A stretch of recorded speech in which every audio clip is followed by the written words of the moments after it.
Duela 15 urte, nire bikotekideak bere buruaz beste egin zuen.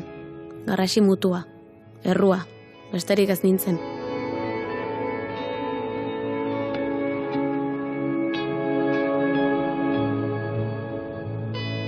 Uste nuen sekula ez nuela suizidio hitza oskatzeko adorerik bilduko. Baina hau publiko egiteak pertsona bakar bati laguntzen badio, merezi du. Bada lasai kontatzeko garaia, bada neure burua barkatzen hasteko garaia. Aitziber Garmendia Mendizabal naiz.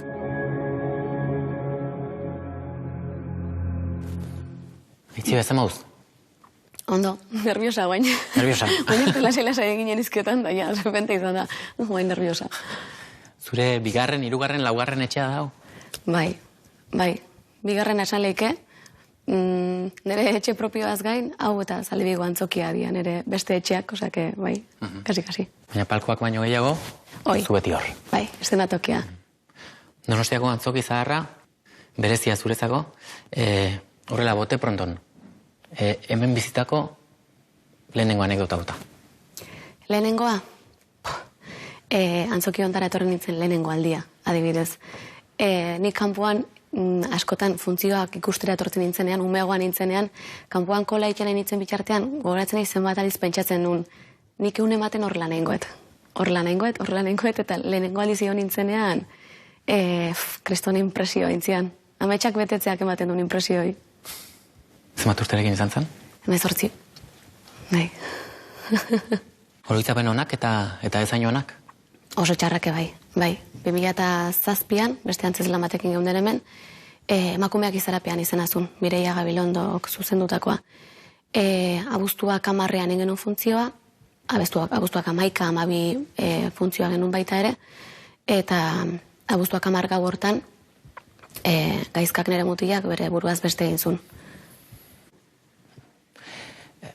Gau hartan, deia jasotzen nuen gau hartan, ez zinen antzokira etorri. Ez, abuztuak 11ako goizean jasun deia, enitzen antzokira etorri, enitzen gogoratu ere egin funtzio bat, nunik ez zait sekula gehiago pasa, nire bizian hori. Dei bat izan zen, suizidio hitza, edo suizidioa bera zure bizitzan sartu zuena. Bai. Noren deia? Konkretuki, badakit ertzaintza deika ari zitzaidalaia, ni osabaren itxean neon lotan gainera, funtzioak hemen itxena egin alako, eta nire osaba hemen bizizalako. Eta dei hori enun entzun, eta beranduago izan zen bere osabaren deia. Aixo, joxean zen moza? Berritxar batekin, eta pentsatzen nun aitona gaixo zion, bere aitona gaixo zion, gaizkaren aitona, eta pentsatzen nun, horrena izango da. Eta ze pasa da aitona eta ez gaizka. Eta beak esan ziten gaina hitz horrekin, suizidatu egin da. Momentuan nik uste dut derrepente isiltasun bat entzunun, nez gogoratzen ez da zer pentsatu nun, zer egin nun, baina eskertzen diot pilo bat hitz hori erabili izana lehenengo momentutik. Bai, ze ja beste puntu batetik abiatu nintzen. Etzian launduko momentu hortan bueltak ematen hastea.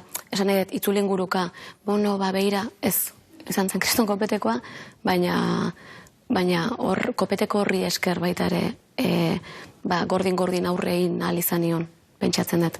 24 urte zenituen? 24 urte, bai. Eta gaizkak? 24, baita ere. Eta zer suposatzen zuen zuretzako bikotekidearen suizidioaren berri izateak? Errua, nola zen nintzen konturatu. Aurreko gobean berekin egon nintzen. Nik funtzioa bukatu nuen hemen, abuztuak 10ean, eta berekin egon nintzen. Nire lankidek afari bat zuten, afaltzea juntzian, baina nik banekin gaizka bea ere, aitona etzegon ondo, eta triste zebiela orduan elkarrekin egon ginen, eta esan nion, elkarrekin loengo du, eta ez nitxera jugo naiz. Eta esan, bane dezuna. Eta horrengo goizan pentsatzen dezu, zetik ez nion insistitu, nirekin loiteko, zetik, dena da zeatik ez nuen, zeatik ez nintzen konturatu, dena da zeatik, eta erantzunik ez dago. Ondorengo orduan nola joan ziren? Gertu zinen? Lehenengo gauza inuna, izan zen telefono hartu eta berari deitu, pentsa buruak nola reakzionatzen duen. Aserre gainera. Esaten broma bat izan behar du. Eta etzan broma, orduan, gero zeitun amari deitu nion. Amara deitu arte ni nahiko lasai neon gogoratzen naiz, oetik jekin nintzela, zera deio jaso nun, oean neola, oetik jekin nintzela, aurpegi garbitu nun, jantzien nintzen, oea egin nun, gogoratzen naiz, oea egin nula. Eta oain atzea bidatzen detenean, iruditzen zait detaile bat oso, ez dakit esanguratxu da, baina nola reakzionatu geiken pertsona bakoitzek eta oea egintakoan amari deitu nion. Eta amari deitu nionean, nire burua entzun nuenean esaten, ama gaizka suizidatu inda, orduan hautsi nintzen. Baina ordu arte ez.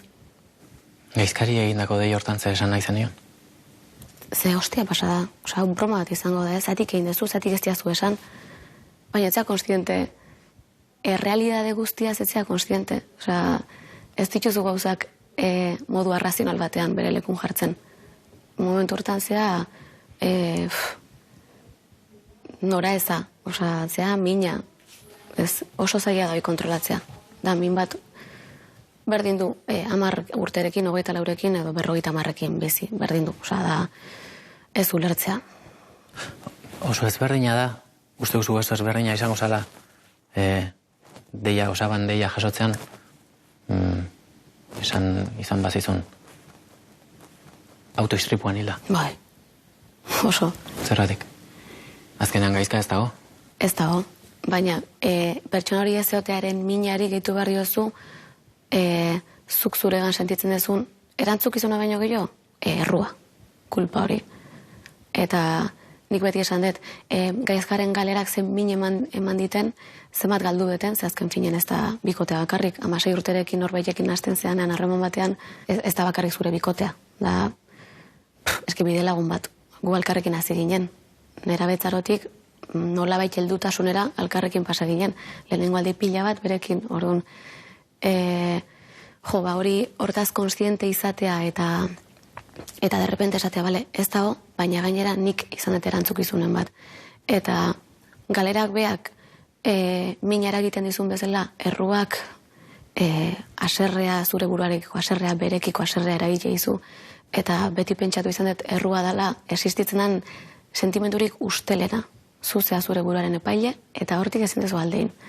Bestek esango dute nahi dutena, baina zuzea epaile, eta zure burua baino epaile, okerragorik ez da egongo baina momentu hortan.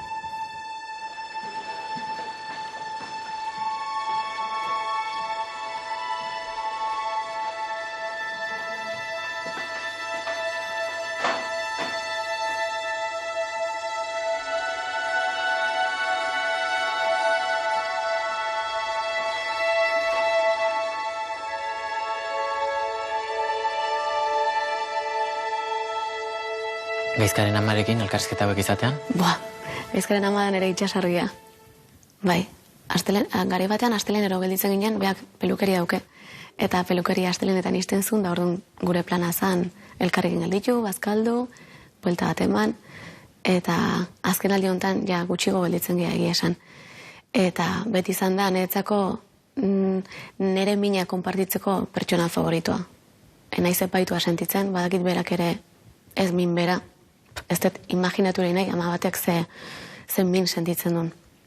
Baina badakit ulertua sentitzen naizela eta bera ere ulertua sentitzen dela. Eta oso lasaigarria da, mina konpartitzeko leku bat aurkitzea. Eta Josune betidaniko izan da netzat. Urtetan izan duzun errudun sentimendu horrek, zer eragin uste duzu izan duela zuregan? Adibidez lotxa, aitortzeko, zer gertatu zen. 14 urte pasadia, nik hau dena, ez dut inoiz iskutatu nabarmen, baina ontaz garbi eta lasai, aldan lasaiena kakotxe artean, itzeiten hasi naizeneako 14 urte pasadia. Eta konturatu naiz izan dela nolabait lotxagatik, eta lotxa dakar errudun sentitzeak. Ze zuri ez izu lotxeik ematen esatek, nere ama, nere aita, nere anaia autoistripuan hiltzan. Baina ematizu lotxa esatek, nere bikotea, nere gurasoetako bat, suizidatuta hiltzan. Izkutatzera iritsi zara? Bai. Gezurra esatera ez, baina izkutatzera bai. Noizbait gai horren inguruan zerbait jatea danean, neixildu inez. Bildurra edo ez dakit. Eta ez da inguruan sortu dezakezun minagatik edo? Egia esan askotan sortu izan da deserosotasun hori, eta hortara goaz baita ere esaten dagunean, osasun mentala zitzein behar dela, ze nik esan izan du detenean, konversazio batean normal, nire bikotea hiltzala, bere buruaz beste eginda, de repente, energia aldatu egiten da, jendeak ez dakit nola erreakzionatu, eta pena mateizu momentu hortako energia aldatu izanak, ez? Zu naturaltasun guztiakin kontatu nahi dezu. Baina, ez dizute guzten, ez fede txarrez, baina zaila galako. 14 urte pasa behar izan ziren publikoki esateko gaizka, nire bikotekidea zana, suizidatu intzan. Ze aldatu zan? Nik urtero, egia da abuztuak 11 beti jartzen nula, edo bere urteetan zerbait, ez? Baina zan zerbait nahiko estalita ez jona. Eta aurten sentituet, aurreko urtean sentitu nun lehenengo aldiz impultso hori poesiai gabe gauzak gordin kontatzekoa. Eta izan zan eska bat Instagramez idatzi zidana, pribatura, pertsonalki idatzi zidana, esan ez bere nebak bere buruaz beste intzula, errua sentitzen zula, erruak itxututa ziola momentu hortan, eta jakin naizun, bazekin ni nolabait hortik pasatuan nintzela, eta jakin naizun nola iten unik parrez bizitzeko, eta jendeari barrea eragiteko, naiz eta inbeste urte pasa izan. Eta momentu hortan konturatu nintzen, badaukeula erantzukizun bat, pertsona publiko gehan einen, arpegi publikoa gehan einen, ze azkenean konturatzen zea, sare sozialetan erakusten duzun guztia dela, dana positiboa, dana pozik, deno ditugu bizitza perfektuak, eta esan eske hau ez da egia, eta nire burari ez diot favore egiten, eta beste inorri ere ez. Eta gainak, azken aldian konturatzen nahi nintzen zenbat, igotzen nahi izan suizidio tasa, edo zenbat ezagutzen eginen suizidio tasen errealitate hori. Eta esan, orain da momentua, eta nire testigantza honekin pertsona bakar bat lagundu badiezaioket, sentitzen dan bezala, ez sentitzeko edo behintzat mina ez lehuntzeko, baina mina ulertzeko edo konpartitzeko aukera ematen bali madiot, niretzat merezi izango du. Eta hori esen idatzi nun tuit hori. Zein izan zen tuitaren oi hartzuna? Kristona, espero ez nun zerbait. Ez nun espero. Ez da atzeakare, benetan gaina. Pertsona pila batek idatzi ziaten, eske izan zen pribatutik gainera esan ez, niri gertatu zait, nire neba, nire ama, nire aizpa, suizidatu zen, edo ni saiatu naiz, eta denak erantzun itun banan, sentitzen ulako hortarako nolabait beharra nik nirekiko eta erantzukizuna besteekiko. Baina egia da, kuriosoa iritsu zitzaidala nik irekian azaldu nuen zerbait, jendeak oendik ere pribatutik idaztea. Horrek asko esan nahi do. Horrek esan nahi do oendik ez gaudela prestatuta publikoki gauzeieta zitzeiteko. Oendik ere lotxas sentitzen deula edo nolabiteko reparoa gai hoien ingurun hitzeitean. Itortuko dizut ni egon nintzela retuit bat egiten. Baina atzera botan nuen. Bai. Eta zeatik. Zuk esan duzun, horregatik. Apuroa, lotxa.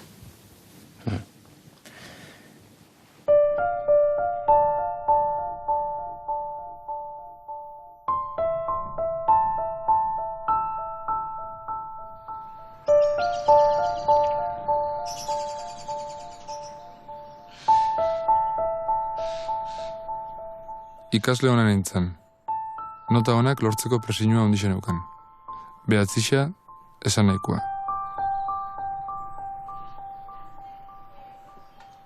Nere burua presionatzen hasi nintzen. Antxitatia sentitzen. Antxitatetik depresiora pasan nintzen. Ezerk ez eukan zentzurik. Eta nere buruaz beste itxen saiatu nintzen. Unai Alberdi naiz, eta 25 urte dauzkat.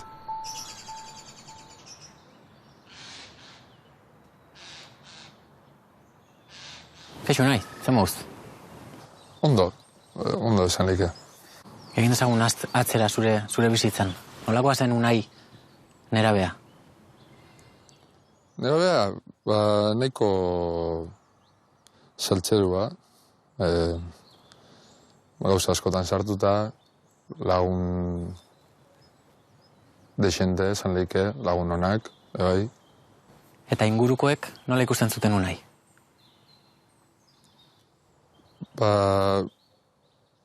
Entzun duten ez da beti izan doztenez, etorkizun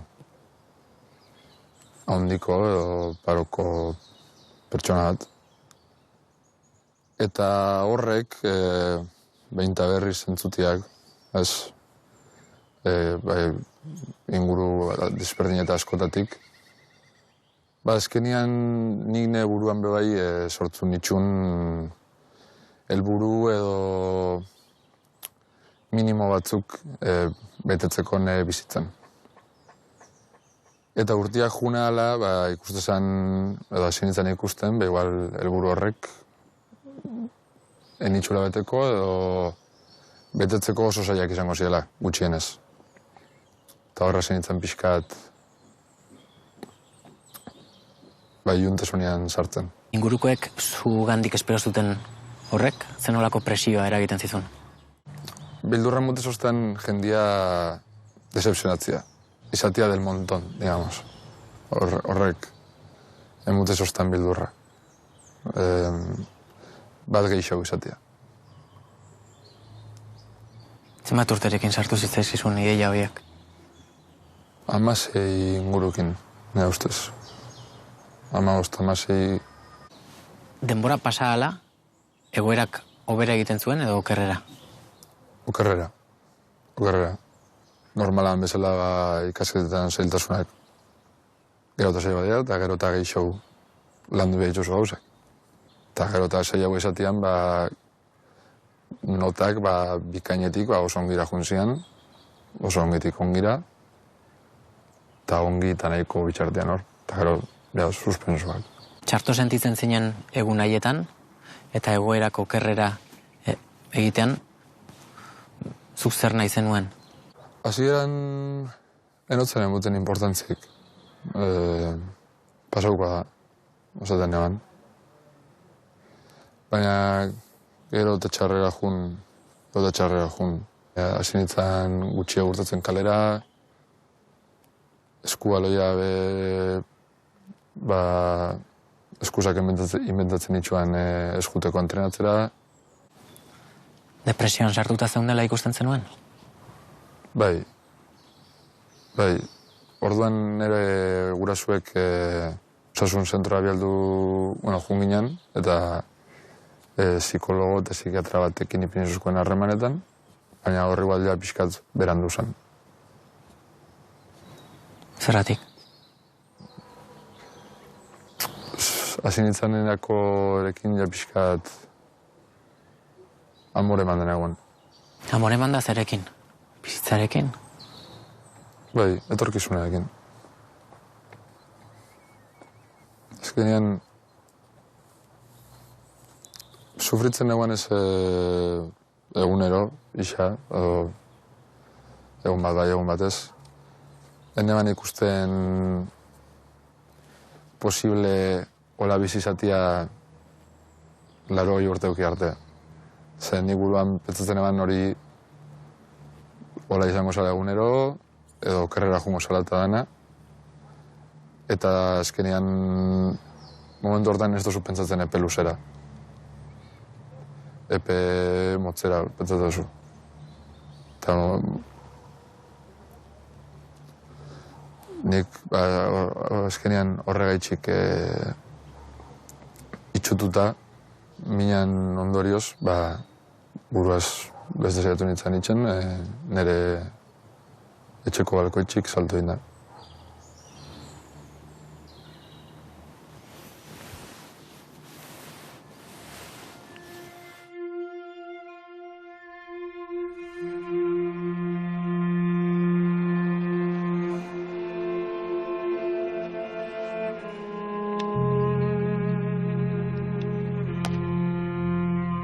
Eta ondoren gertatu zen guztia esaten duzu pixkat borrosa edukazula? Bai. Hasieran ikusi ganean enegara lortu eta ambulantzian erote sostela ospitxalera. Ni imaginatzen dut adrenalinaz beteta eta mina sufritzen eta guztiz txilixoka, oiuka. Esaten hotzan ambulantziako langileai lagatzeko hor bertan bidean negala nahi bizi. Eta langilea gogoratzen diz, negarre hori zela hori ikusten den zuten, eta esaten zela esan aldozu horako zoze. Pertsona gazte bat za, bizitazua daukazu aurretik. Nik momentu hortan erotzen kasuik itxen. Esaten honek zer jakin badu. Uste dut, inflexio puntua bereziki etorri zala, ospitaleko goean zeundela ama negarrez etorri zitzaizunean. Bai. Nola gogoratzen duzu momentura? Hitz barik galditzu nintzen. Oian neuan etzen da, kablez beteta, bia eta makina desberdinez inguretuta. Eta momentu hortan ezin mogidu esebe, lepotik bera. Bizkarra apurtuta neukala esan zosten, eta hankako egin. Eta hortan lepua karri mogidu. Eta goratzen naiz, sartu zian nire gurasuak, eta nire arreba uste baitza. Eta ama nire bular gainean negarrez izan. Eta nik eneman igartzen nire eman... Ez bere malkuak, ez bere gorputza. Kontuatu nintzen, benetan gaizkin egala, bai fizikokini, eta bai psikologikoek hierak. Eta momentu hortan, ez bari galitzu nintzen, tena ustez, hortik aurrera, saiatu nintzen zulo hortatik urtetzen.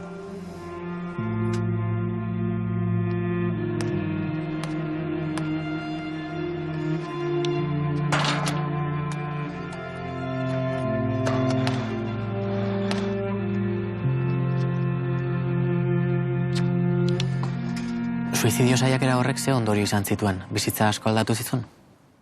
Guztiz.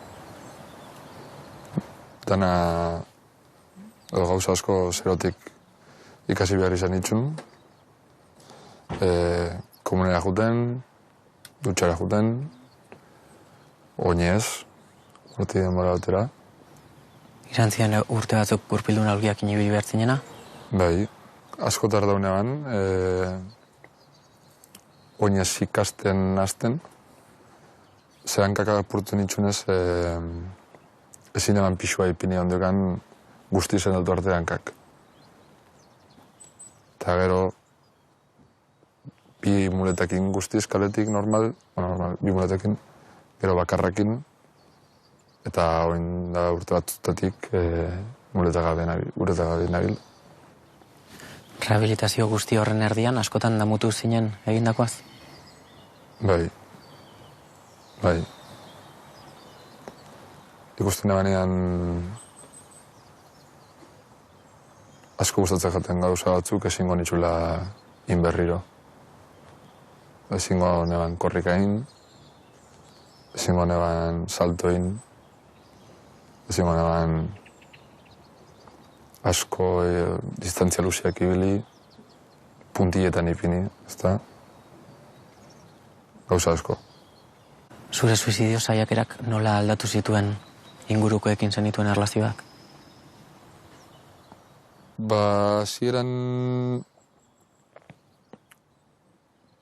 ondekan neukan esperientziak eta galdetze sostenean zepaz gatzu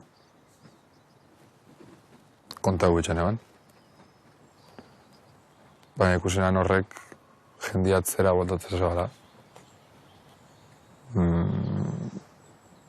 Ez dut uste intentzio txarrakin, baina bai, igartza jakoen aurpegi izan aldakera bat eta guztiz aldatzen eren izateko moduan erekin. Zer esaten zenien? Nere buruaz beste egiten saiatu naiz? Bai. Eta horregaitxik dauzkate sekuela honek.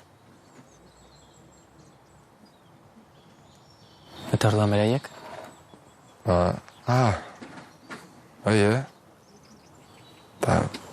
ja, lagaitxe sosten berbaitxe pixkat, edo guztiz tono desberdin baten. Ja, pasatezan izatera, zoze, hotzaua. Ze iritsi zara eskutatzera, gertatutako eskutatzera? Bai, gizurra esatera.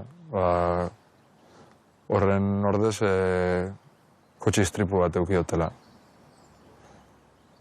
Gizartian imaginatzeot onartu haua da hola.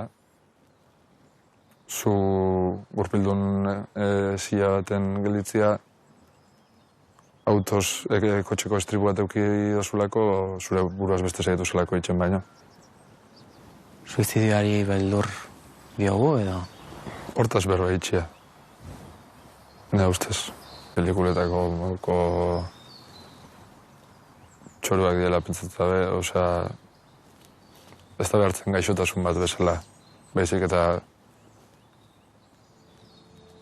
zuri definitzen dutun zoze dela.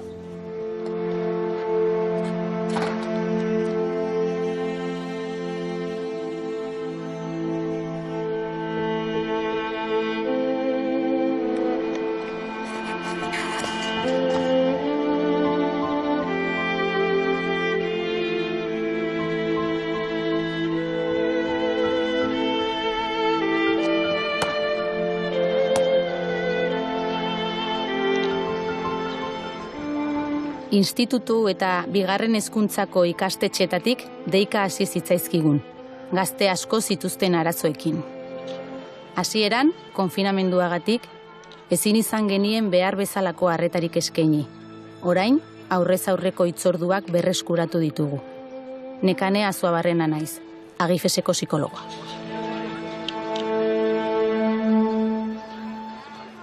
Guregana etortzen diren gazteak gaur egun dauden gaitzekin erlazionatuta daude, bai ansiedade arazoak, bai suizidio saiakerak, bai depresioak. Gaztei pandemiak eragin die, eta asko eragin die. Beraiekin hitz egiten badezu, ez gaudela ohitutak beraiekin hitz egitea, baina beraiekin hitz egiten badezu, beraiek argi eta garbi esaten dute beraiengan efektu handia izan duela. Nik uste komunean daukatena da izugarrizko beldurra eta ez jakintasuna. Beraiek ez dakite zer gertatzen zaien, eta ez dute kontrolatzen, eta gainera beldur ematen die. Inork ez die esan zer den buru osasun arazo bat, nola kudeatu daiteken, zer egin behar duten. Azkenean inork ez dio erakutsi, eta nik uste dut hor arazo larri badagola ez diegulako erakutsi. Oso erresa da osasun arazo fisiko baten inguruan hitz egitea, eta guztiz normaltasunez hitz egiten dugu, baina oraindik ere buru osasun arazoen inguruan hitz egitea oso zaila da, eta normaltasun bat ematea oso zaila da. Badirudi buru osasun arazo bat baldin badaukazu, edo suizidio saiakera bat izan baldin badezu, ez dala normala. Eta orduan, inorri ez zaio gustatzen normal bezala sentitzea. Eta orokorrean ohitura asko daukagula, gaztei esateko, ez du daukazuna ez da arazo bat, hori pasako zaizu, eta hori beraientzat arazo bat baldin bada kontutan hartu behar da. Nik uste komunikatzeko moduak aldatu behar direla. Eta azkenean gazteak dira, eta beraien bizitza azkenean moldatzen ari dira heldutasun batera iristeko, baina, konfiantza pixka bat eman behar zaie baita ere. Nik uste kale guk egin degula.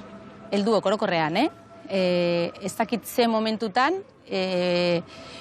gure bizitza askoz ere askarrago dijoa, lan ardura gehiago daukagu, etxean gutxiago goten gera, beraiek ere estraskolarrak eta bestea, eta eskolaz kanpoko gauzak, eta kirolak, eta presio handia daukat, nahiz eta guri ezetziru ditu, baina presio hitza beraiek asko erabiltzen dute, alderdi askotatik gainera. Orduan, gure ardura izan beharko luke, guzti hori kudeatzen erakustea eta ez diogu erakusten. Orduan, nola iritsi dira? Ez dakitelako nola aurre egin. Eta gainera ez dute laguntza eskatzen, ez diegulako erakutsi ez da ere laguntza eskatzen.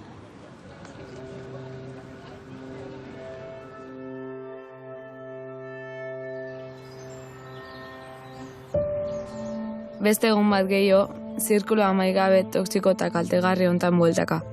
Beste egun bat, gozaie amaiketako eta merindi bete gabe. Ezin etela gehiago sentitzet, baino ezin etela geldiu. Bildurrez da inseguridadez jozien hau gaxotasunek. Momentu enten, beha da agintzen duena. Garazio Leizola naiz, 19 urte azket eta hau nire egunerokun pasarte bada.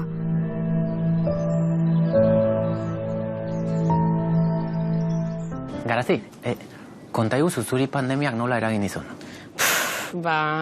Nire ustez pandemia... tokaleiken gauzaik gorrenetako uste dizen dela. Ze azkenin inok espero etzun zozezan, eta nahi bintzet nigan eragin oso txarra. Bizentzan, arrazoi bat, ni aldapa bera azteko, azkenin nire gaxotasune baita areagotzeko. Baina baita nik usteet txardana zoze una atalekela da unigabe baina enun lortuko, oin lortueten guztile. Baina bai, azkenin izen da nire bizien punto eta parte bat markadun etapa bat. Covid-a iritsi baino lehenago iritsi zitzaizun zuri anorexia nerviosoan diagnostikoa? Justu bakertazan, martxun 14 esan ziguen, etxea sartu bergenula, baina nila ordurako nire jokabideek bestikin konparauta aldatzen naizila. Kirola, enun ikusten denbora pasa modun. Derriortasun modun ikusten nun. Egunero kirola ez dakitzen bat aldizin berdezu. Eta hori derriortasun hori sartzio zure buruei. Eta zure obsesioa pixua galtzea zen? Bai, ezalaike ni pentsatzen nula, hori, azkenin baita berdi hori sinistarazte izue kanpotik baita ez, porque ni pixua galtzen hasi nitzenien ikusten nun inguruko danak erantzun hon bazakebela horren aurrean. Ze erantzun? Jo egarazi, kaletik ikusi da, jo egarazi zegoa pasaude, flakaintzea. Orduan, nire burua juntzan, flakatzie, zoriontasun horrekin lotzen. Aprobazio horren bila. Hori da, aprobazio horrekin. Da, igual hortur arte etziben ez esan. Eta batien, hori nire buruen lotura txar bat intzun, nire buruek. Eta azkenin objetibuek, nik jartzen dituen objetibuek betetzen jutezin moduen, hondik eta erantzun hobio jasotzen nun. Orduan, nik azkenin danan kumulu izen zala. Eta gero momentu bat aia zan, nila pixue galtzen hainitzen bezala, kanpokuek esate ziren une arte, gehiago ez. Eta nik esaten nun ez, baina nila hor zulun sartutan egon. Hala, ya está. Bueno, ya está. Nik nire buruen banaken planifikauta, ze ordutan zein, ez? Igual, kirola, zein bernun, nola inbernun, eta ze ordutan ingonun, eta jatorduek ez zein izango zien, nola, eta... Eskutuan izan behar zien. Bai, gauzak iskutuen, itie. Eta argi ikusi zenuen, itxialdia iragarri izenean, eskutuan egiten zenuen guzti hori ezingo zenuela egin? Hori da, bintzeko jo kostako zitela. Orduan, momentu hortan izan zen, nola inberdeta guztia. Zertzan eskutatu behartzen nuena? Nire buruntzen bakarra zen, pentsatzen jaten gutxi horrekin, nire gorputzen kiston eragin eukiko zela, ez? Eta orduan, momentu batzetan izaten, igual egin jaten nun da bota berra izaten hon. Beste batzutan, kirola, egunin, ez dakitzen bat ordutanin, eta alare etzan nahikua. Nigan kiston ansia dizortezun.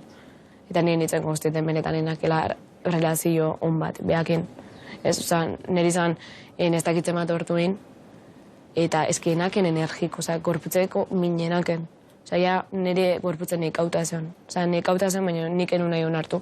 Benetan nekauta neola. Eta jateakun eske enun nahi jan. Nire platerin aurren jartzen ditzen da, kiston izerditan azten ditzen. Izerditan azten ditzen, kiston antzea izartzen ziten. Kiston egon ezine, ezin un etxetik geldik egon. Estanda egin zuen arte. Bai. Neak horatzen naiz, justu orduan kalea ertetzi bat egenun pasira bat, eta egenun da nahi junitzen, Loyola alda junitzen pasira. Eta bueltan nintzen nien, dutxatik atan nintzen, eta afaltzeko ordua zen. Eta ni afaltzeko ordua eta eno nahi afaldu. Nire atxe, hori, ikusi zunien, enura nahi jan, da hori ana, nik uste da azkenin behireia kumula hundi bat zakela barruen, eta egoeri baita etzekin benetan zeintzan, ez? Etzekin ze egoera inbertzion aurre, baina bazekin benetan bere alaba etzeola ondo. Bazteola zoze bere alaba etziona bate ondo iten, eta ja benetan hori, bere alaba erabaten onbestien galtzen naizela. Eta orduan nik uste bere reakzio horren aurren izan zan, momilertu, kiston diskuzio zarra, etxien, dan honearrez, nahi kiston anzia die, eta hori, esan ziten, o azteza espabilatzen, o psikiatriko baten sartuko gara, sartuko zea. Eta orduan izan zan, ez, nik hori ez nahi. Ze nik zenditzen nuen psikiatriko baten sartuko ganitzen, ingresako ganon, realidadetik horrondingo nitzela da, ordurarten azken gauza danak alde bat alagaberra eukiko nitula, ez? Benetan, momentu hortan, sentiu nuen zertan garrantzitsua niretzat, familie, lagunek, bizitzie, ez?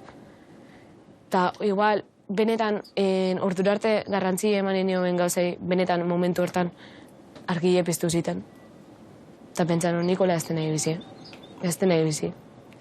Orduan, benetan nire amak hartuzun telefonua eta nik nire buru pentsan, jazta, hau da momentua.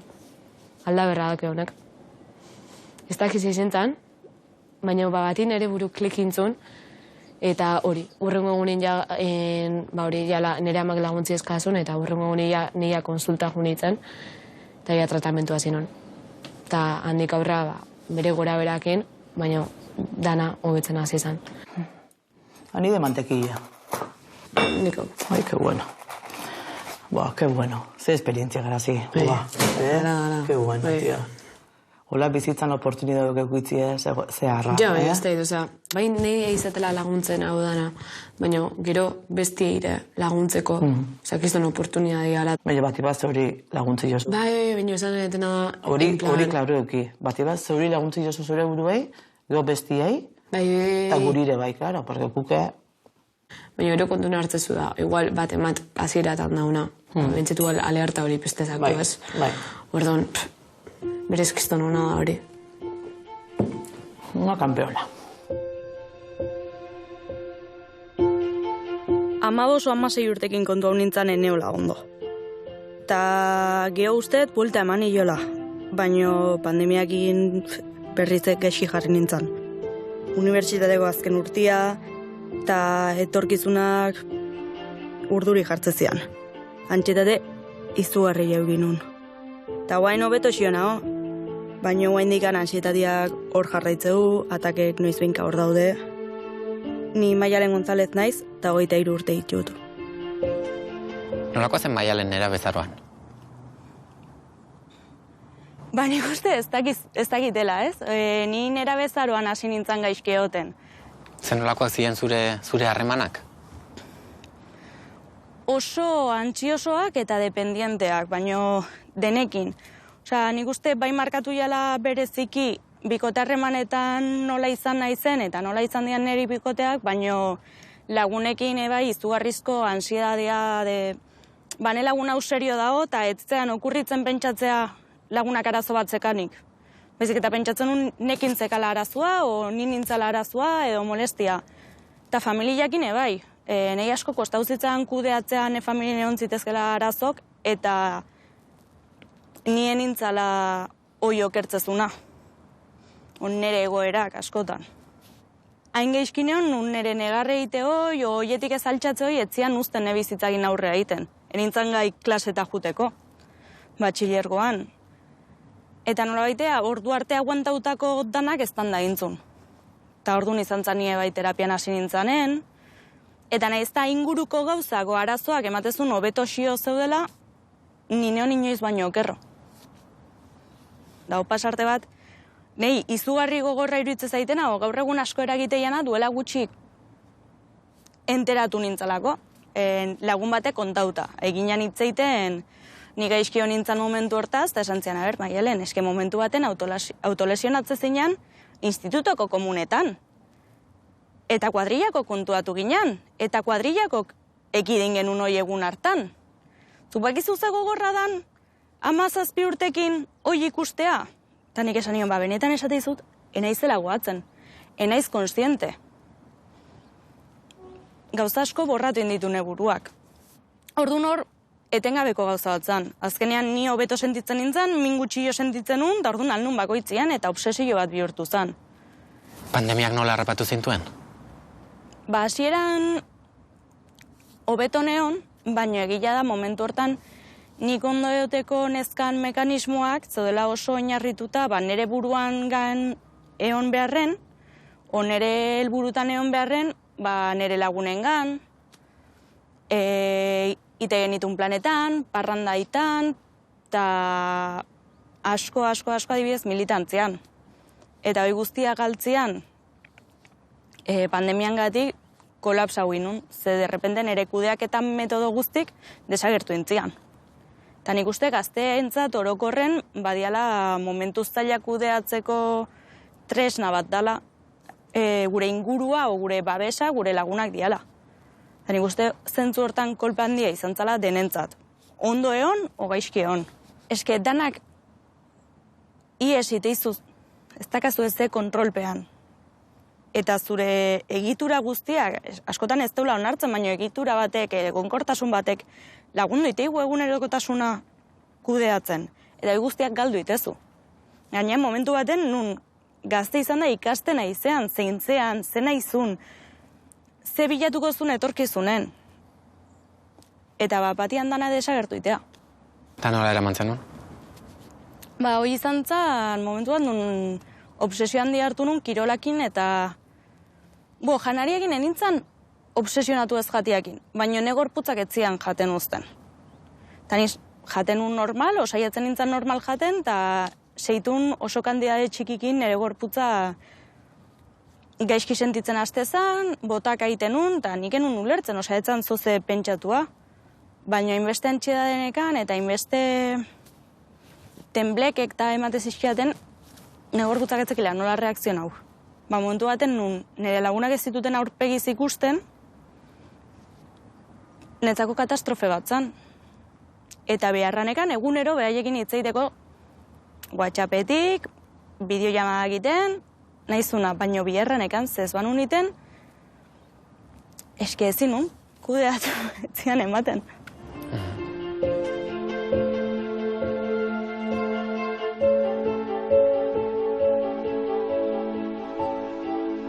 Zer galdu eta zer ikasi duzu prozesu guzti honetan? Galdu ditut nire kudeatzeko tresna gehienak pandemian gatik.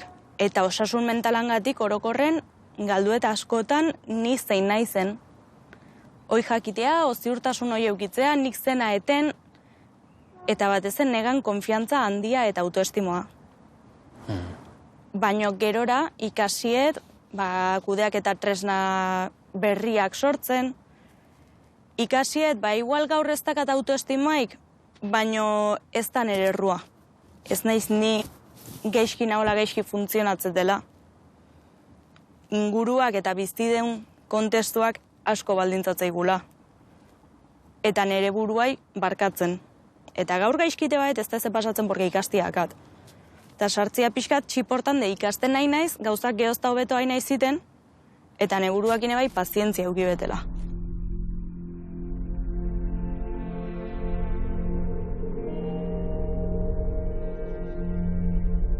Inoiz ez naiz oso sentitu eskolan. Nota honak atera ditut beti, baina lagunak egiteko arazoak izan ditut. Medikuntza ikastera Bilbora joan nintzen. Pandemiak han harrapatu ninduen, eta ondoratu egin nintzen.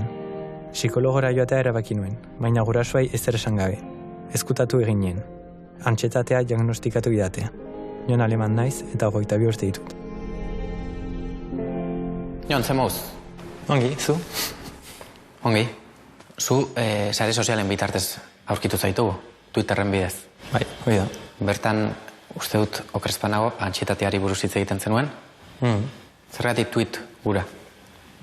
Twitteren, segitzaitu lagun batzuk, unitik edo, Bilbon egin dituen lagun batzuk, eta batzutan nola bakit irakurriko dutela, gaizki sentitzen naizena idazten dut, eta batzutan haien mezoak jasotzen ditut, haien aholkoak eta babesa txiki bat tximaten dutan.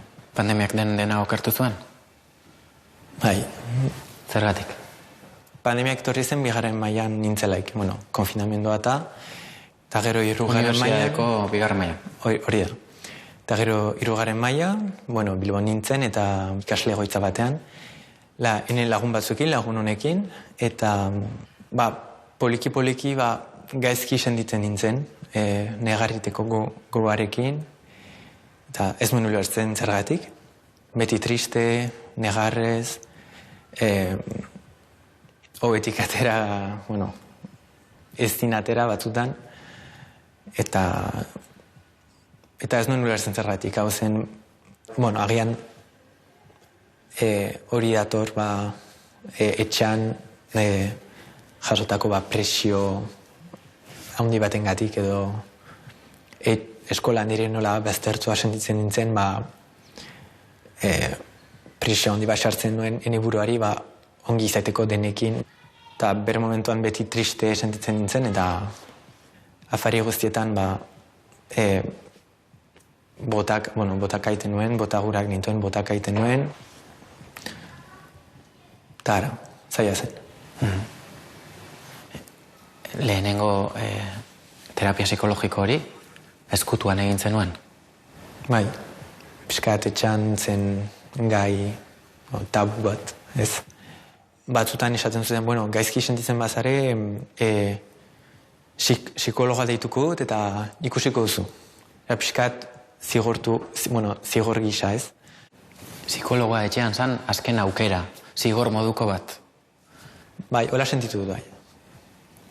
Eta horregatik zuk ematen duzunean pausua, esate duzu hobeto ezkutuan eraman. Bai, hori da. Izan zian 2 ordu bakarrik eta gero amak galetu zian, nondik zatoz? Eta esan nion, psikologa nintzen eta... Nola reakzionatu zuen? Beldurtu egon da, iskat. Uste zuen gauza grabe bat gertatzen zela eta zergatik ez nion kontatu lehenago, zergatik... Zera saldu zenion? Barnuela psikologora joan probatzeko eta agian erantzun bat atxamaiteko zergatiko lasentzen naizen galerari erantzuteko. Azkenean gurasoei kontatu behar izan zeniela, terapia hasi zenuela, batez ere dirua ere behar zenuelako? Bai, hori da. Iparalden, ene kasuan, ez dago publikorik, ez? Ez da olako zerbitzurik esizitzen, beraz, joan izen psikologo baten ganat, eta, horren bat, agian 50 euro, eta, esan zianean, asteko ikusi bargi nuela elkar, pentsatu dut, astero, asten naiz, eta, izango da, hilabete batean, 200 euro, eta, nik ezin dut ordaindu. Pandemiarekin hasi zenuen tratamendu honekin jarraitzen duzu oraindik ere? Medikatu nahi zenuen? Medikatu nahi... Edo beharra ikusten zenuen? Behar bai, agian bai. Esan nuen, hartuko dut eta gero ikusiko nola doan eta... Zer modu joan zen? Hobe. Pixkanaka, gero ez da... Hobe senditzen nintzen, ez nuen botak egiten egunero. Eta, nik uste dut, fisikoki hobe. Egun ez duzu ezkutuan mantentzen terapian zaudenik? Ez. Eta zure inguruak nola hartu du?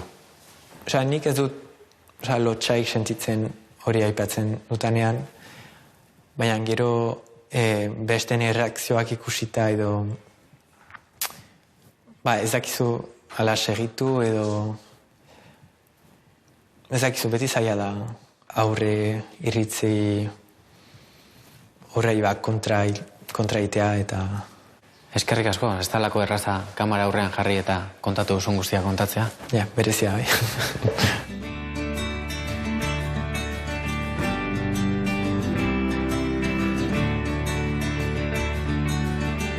Don't wanna be free of hope, and I'm at the end of my rope. It's so tough just to be alive when I feel like the living dead.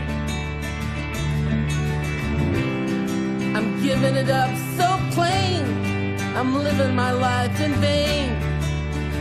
And where am I going to? Aipatu dituzu suizidio tasak. Zea salpen eman diozu zukorri. Osasun mentala, ez dago egon behar duen bezala. Egia da, konfinamentuak, COVID-ak ez du laundu ezertan, batez ere gazteengan ikusi detoi. Baina netzako erantzukizun nagusia da ez degula hitzeien horren inguruan. Nik askotan esan izan duet terapiara juten naizela eta pertsona batzuk normal erantzuten diatea, ze terapia klase egiten duzu, gestal da, nik hori probatu nun, baina beste batzuk da, esan ez bezala, ez da galdetuko ez bada, galdetu lasai, esan ez dut. Orain, etorri nahizenean ere esan dizuet, belauneko minakin nabila, zer daukezu min fisikoari edo gaitz fisikoari zer rex aurre egiten diogun, ez?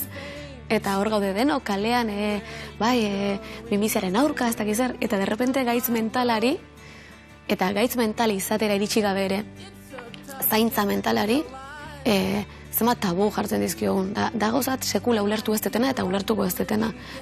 Uste duzu garazik gaztek badituzuela beharrezkoak dian tresnak gaixotasun mentalei aurre egiteko? Nik ez zango nuke.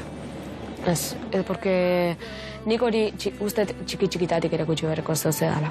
Osa, nik ustet matematika o historia o beste gai matematean bezala xe. Nik ustet txikitatik erakutsi behar diguela gure emozio nolako dau. O behintzet, gure emoziuk identifikatzen. Ez, porque askotan ez dakigu. Ze sentitzen, nola sentitzen gan, zeati sentitzen gan horretik. Eta orduan, bai, nik ustet ez dazkeula tresna nahikuek, eulako egorei aurre egiteko. Eta ez da bakoitzek erabatea bila berdu, soluzioa, ze inda ez digu ez errematen. Gure burua onartzea, gure buruakin pazientzia eukitzea, gure burua maitatzeain saiatzea, bakit oso zaila dela, baina ez dela gure errua. Da nik uste jendeak askotan ez dula ulertzen antsiedadea eta depresioakan pertsona batek sentitzeula bere errua dela dana. Nik uste pandemiak utzi duela, agerian utzi duela gure gizartearen pixkat mugak edo arazoak, gure osasun sistema, eta beti entzuten dugu bai telebistan, datorkigun krisi ekonomiko, sozial, pairatuko dugula ez. Eta kezkagarria da. Azkenan ikusi behar duguna da, elkarlan bat dela. Gurasoek alderdi bat landu beharko dute, ikastoletan edo eskoletan beste bat, profesionalek beste bat, komunikabideek beste bat, azkenean gazteek laguntza behar dute. Eta ezin dena da, gaizki daudela esan eta ezer ez egin. Nik uste gazteen osasun mentala pandemia bat dela, baina maskarillekin ez tegula konpontzen pandemia hau. Eta hori da arazo larria, bai? Pandemia berezia da, eta denon esfortzu bat eskatzen duen pandemia bat.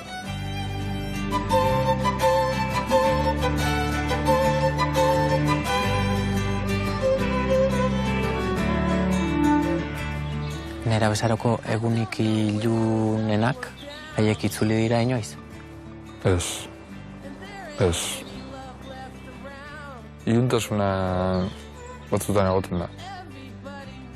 Baina beste pertsona asko bizitzan bezala esango neban. Hau da, enez iluntasunean bizi. egun ilunak ere, baina egun argitsua bai. Egun unai, esate duzu, zorionez, suizidioa ezan suizidioa izan, suizidio saiakera baino ez? Bai, zorionez bai. Eta zorionez hemen zaude, kontatzeko? Hori da, bai. Egun zen modu zaude, min hori sendatuta? Bai, sendatuta baino gehiago konpartituta eta ulertuta. Eta horrek igual mina ez du sendatzen, baina zu beste leku batean jartzen zaitu, zu baretzen zaitu, eta bizi modua beste modu batea egiteko aukera ematen dizu. Eitziber, eskerrik asko, guztia gurekin konpartitzeagatik. Zuei, gozagarri izan den etzatea.